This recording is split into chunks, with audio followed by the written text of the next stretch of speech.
itatayo siya ng ala ng kanyang tahanan sa paraiso. Yung mga iksid na tinatawag. Pare-pareho tayo sa ganoon. Gumawa ka ng kabutihan, gumawa ng kabutihan yung lalaki, pareho lang kung ano yung ginagawa nila.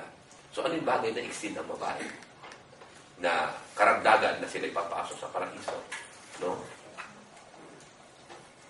Kapag ang isang babae ay nakapag-asawa at naibigay niya, naging masaya sa kanya ang kanyang mister hanggang sa kanilang pagtanda at namatay na silang pareho.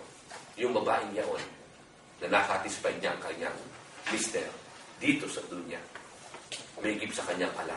Tatanungin pa siya ng ala, o Fatima, o Sarah, saan bang pintuan mo gustong pumasok dito sa paraiso? Tapos na po. Napakalaking gift nun. Tatanungin ka ng ala kung saan pintuan mo gustong pumasok. Mag-great yun. Na hindi magaganap sa amin. Na kung saan, kahit anong gawin namin pagsasatisfied sa aming may batay, kahit naubod ng ligaya na siya, kahit tinikta ang kanyang mata sa sarap ng buhay na naganapan niya sa amin, hindi sasabihin na kala sa amin na, Ustad Ahmad Barcelona, saan mo gustong pintuan pumasok sa paraiso? Walang gano'n sa amin eh. Kahit paligayahin namin na paligayahin ng aming may bahay, ng aming mahal sa buhay.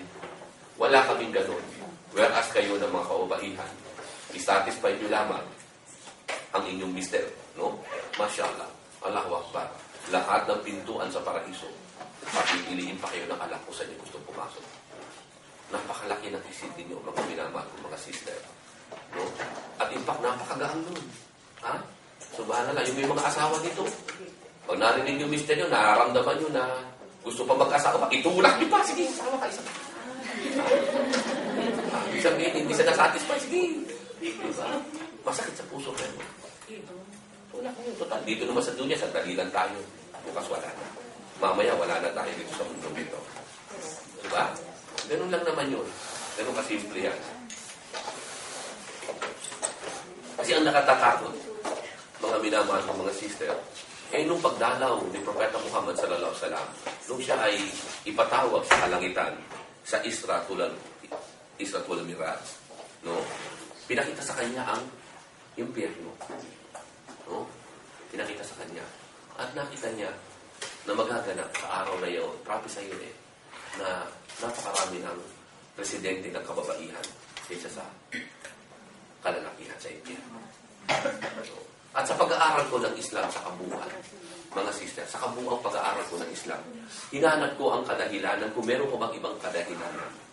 Bakit napakarami ng mga presidente ng impyerno ng kababaihan sa impyerno? Bakit marami kababaihan sa impyerno?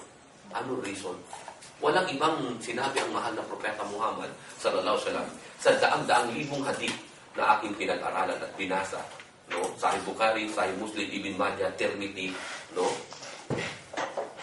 So, ginagay ko lahat ng mga hadith na ito. Hinanap ko kung meron pa bang ibang dahilan.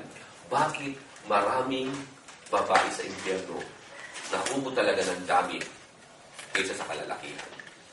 Isa lang naman, nung tanong siya ng Abu Hurairah, radhiyallahu anhu, Ya Rasul, bakit po nagkaganon? Isa lang ang sagot ng Rasul sallallahu alaihi wasallam.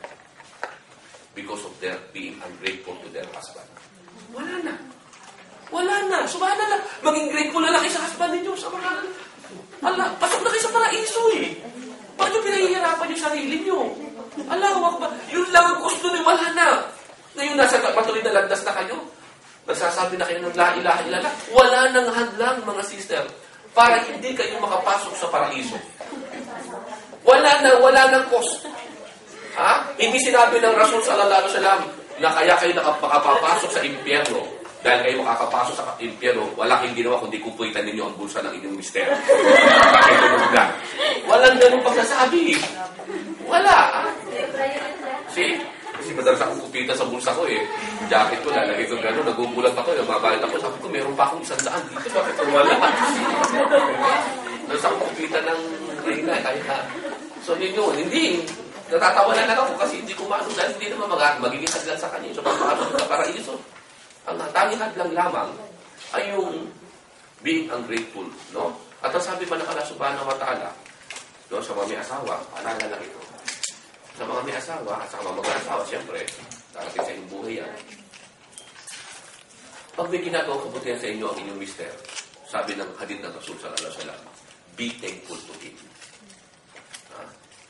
Magpasalamat kayo sa Kanya, sa Mr. Niyo. Dahil, yun ang tatak ng mga papasok sa paraiso. Sabi ng Rasul. So yun, ganun ang dyan. So kaya nga, yung katanungan na, kung ako'y babalik ng anak dito, subhanahu wa ta'ala, na anong gusto ko maging, siyempre, pipiliin ko maging babae. Napakagaan kasi ang pagpasok sa paraiso sa babae. Napakahirap sa aming mga lalaki. Maraming mga hindrance. No? Babae. Kaya, sana ginawa na lang akong babae ng ala para naipakita ko kung paano yung tamang pagpasok sa paraiso, yung karapat-dapat sa paraiso. Ha? Tapos mag-aasawa ako ng katulad ni Ibrahim. Tutulak niya, o katulad ni Muhammad, o katulad ni Abdullah. Itutulak ko yung mister ko na mag-asawa pa ng 3 pa para 4 kami. Ganyan, ha?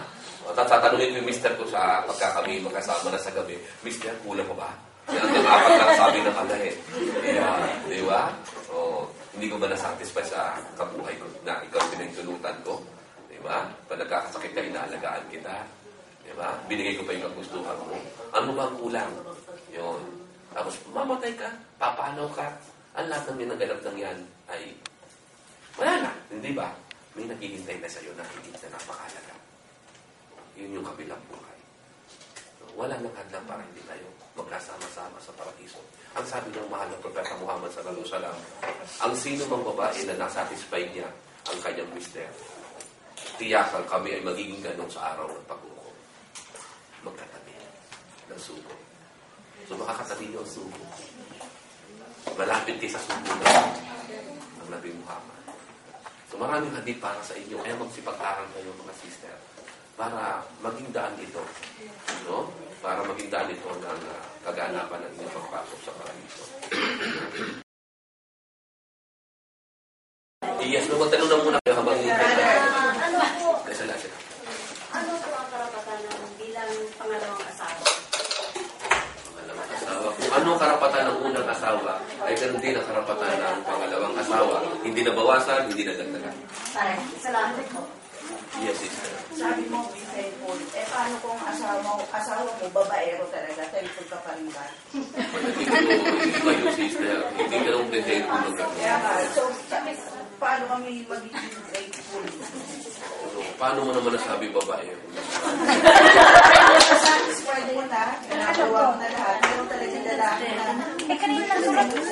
Paano ang mali na may kapirang mong yun, ha? Pero Okay. thankful pa rin ba? Ganito ang sabi ng hadith ng Rasul sallallahu alaihi wasallam. Ang hadith ng Rasul ay nagsabi ng wika siya. Sabi niya, kahit bigyan mo ang isang lalaki ng pagkaganda-gandang asawa, pagkabuti-buting asawa, tiyak kung siya'y maghahanap pa rin ng iba. Sapagkat nilikha siya ng ala na puli gamos in nature. At ang babae naman ay nilikha niya ng monogamos in nature. Kaya kahit bigyan mo talaga, yun talaga yung pagkakalikha sa kanya ng ala. Hindi naman sa tatahimik, bigyan naman kayo ng karapatan na magsabi sa inyong mister, hindi pa ka-qualified. Wala ka pa sa 3 qualification. Yun ang qualification na titinong mo sa kanya. Oh, bakit gumawa mo yun? Pananagutan mo yun sa kabilang buhay. Sige, tatanggapin ko yan. Nandyan na yan. Hindi kita nahadlangan. Hindi ko nasabi sa'yo. Hindi kita napapaalalahanan. Pero haharap ka sa ala, nalaylay ang iyong kanang balikan. Paano ka papapasukin sa paraiso niya, mister? Diba? Ngayon, nandun na, hindi mo na mahadlangan kasi naganap na. Malaki ang pananagutan niya. At yun ang impyerno muna siya na matagal. Yun yun. Diba? At ang masakit noon, tatanungin ka ng ala, ikaw na sa ganyan, na satisfy mo siya na hindi ka naman nagreklamo, nandiyan na, di ba? Tatanungin ka naman ng ala bago ka ilagay sa surga, ilagay sa paraiso ng ala. At kakausapin ka niya pangalan mo siya? Yasmin. Opo, ya Allah. Bago ka ilagay sa paraiso. Kasi sure ka na sa paraiso Nakapili ka na nung doon, na gusto mong pasukan. Meron pa isang katanungan, yung napakahalaga. Yasmin, gusto mo ba bang makasama yung mister mo sa paraiso?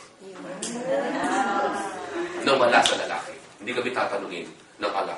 Gusto mo ba, ustad, na makakasama mo yung asawa mo sa lupa? Hindi kami tatanungin mo. Kayo ang may privilege doon. Kaya yun ang gusto kong privilege Kung mababalikin ako ng ala. Kung mababalikin ako ng ala, talagang gusto kong piliin ang babae.